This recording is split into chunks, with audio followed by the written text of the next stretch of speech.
ലോക്സഭാ തിരഞ്ഞെടുപ്പ് അന്തിമഘട്ടത്തിലേക്ക് നീങ്ങവേ ബിജെപിയുടെ പുതിയ ദേശീയ അധ്യക്ഷൻ ആരാകുമെന്നത് സംബന്ധിച്ച ചർച്ചകൾക്കും ചൂട് പിടിച്ചിരിക്കുകയാണ്. നിലവിലെ അധ്യക്ഷൻ ജെ.പി. നദ്ദയുടെ കാലാവധി ജൂണിൽ അവസാനിക്കും.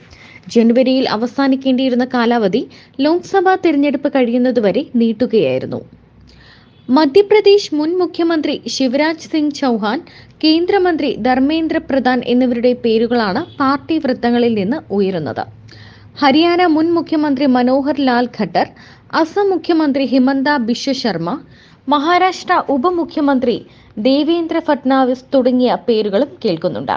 എന്നാൽ ലോക്സഭാ തിരഞ്ഞെടുപ്പ് ഫലത്തിന്റെ അടിസ്ഥാനത്തിൽ നദ്ദ തന്നെ 2 വർഷം കൂടി തുടരാൻ സാധ്യതയുണ്ട് എന്നൊരു ശ്രുതിയും കൂടിയുണ്ട്. 5 തവണ ലോക്സഭാംഗവും 18 വർഷത്തോളം മുഖ്യമന്ത്രിയുമായിരുന്ന ശിവരാജ് സിംഗ് ചൗഹാന്റെ അനുഭവ സമ്പത്തുള്ളവർ ബിജെപിയിൽ കുറവാണ്. പ്രധാനമന്ത്രി നരേന്ദ്രമോദി 12 വർഷമാണ് ഗുജറാത്ത് മുഖ്യമന്ത്രിയായിരുന്നത്. അടൽ ബിഹാരി വാജ്പേയി, സുഷമ സ്വരാജ് എന്നിവർ മത്സരിച്ച് വിജയിച്ചു എന്ന വിദിശയിൽ നിന്ന് ചൗഹാൻ ഇത്തവണ വീണ്ടും ലോക്സഭയിലേക്ക് മത്സരിക്കുന്നുണ്ട്.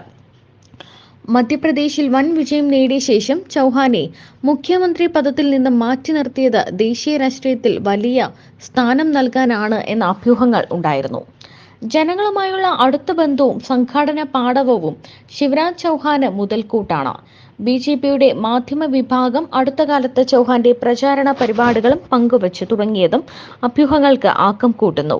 പ്രധാനമന്ത്രി നരേന്ദ്രമോദി, രാജ്നാഥ് സിംഗ്, ജെ.പി. നദ്ദ, അമിത്ഷാ എന്നിവരുടെ പരിപാടികൾ മാത്രമാണ് ഇതുവരെ പങ്കുവച്ചിരുന്നത്. സംസ്ഥാന ബിജെപി പ്രസിഡന്റും പാർട്ടി പാർലമെന്ററി ബോർഡ് അംഗവുമായിരുന്ന ചൗഹാന് പുറമെ RSSന്റെ ഉറച്ച പിന്തുണയുള്ള ധർമ്മേന്ദ്ര പ്രധാന്റെ പേരും ഉയരുന്നുണ്ട്. 3ാം മോദി മന്ത്രിസഭ അധികാരത്തിലേറുകയാണെങ്കിൽ ചൗഹാന് വലിയ സ്ഥാനം ലഭിക്കുമെന്നും പ്രധാൻ പാർട്ടി ചുമതലയിലേക്ക് മാറുമെന്നുമുള്ള സംസാരവും ശക്തമാണ്. വടക്ക് കിഴക്കൻ സംസ്ഥാനങ്ങളിൽ ബിജെപിക്ക് വലിയ നേട്ടമുണ്ടാക്കിയ ഹിമന്ത ബിശ്വ ശർമ്മ മികച്ച സംഘാടകനാണെങ്കിലും RSS പശ്ചാത്തലമില്ലാത്തത് തിരിച്ചടിയാണ്.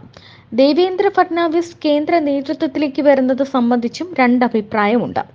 മഹാരാഷ്ട്രയിൽ നിലവിലെ രാഷ്ട്രീയ സാഹചര്യത്തിൽ ഫട്നാവിസ് ഇല്ലാത്തത് ബിജെപിയുടെ സാധ്യതകൾക്ക് തിരിച്ചടിയായേക്കുമെന്ന് കരുതുന്നവരുണ്ട്. ബ്രാഹ്മണ വിഭാഗത്തിൽ നിന്നുള്ള ഫട്നാവിസിന്റെ ഡൽഹിയിലേക്കുള്ള വരവ് മറ്റു പലരുടെയും രാഷ്ട്രീയ ഭാവിക്ക് തിരിച്ചടിയുണ്ടാക്കുമോ എന്ന പിന്നാമ്പുറ സംസാരമുണ്ട്. ഹരിയാനയിൽ ഭരണ തുടർച്ച നൽകിയ ഖട്ടറും മികച്ച സംഘാടകനെന്ന് പേരെടുത്തയാളാണ്. ഖട്ടറിനെ അപ്രതീക്ഷിതമായി മുഖ്യമന്ത്രി സ്ഥാനത്തു നിന്ന് മാറ്റിയത് ദേശീയ രാഷ്ട്രീയത്തിലേക്ക് കൊണ്ടുവരാനാണെന്ന് സൂചനകൾ ഉണ്ടായിരുന്നു. ഇത്തവണ ലോക്സഭയിലേക്കും മത്സരിക്കുന്നുണ്ട്. ദേശീയ നേതൃത്വത്തിന് പുറമെ കേരളമടക്കമുള്ള വിവിധ സംസ്ഥാനങ്ങളിലും നേതൃത്വത്തിൽ അഴിച്ചുപണികൾ ഉണ്ടാകും.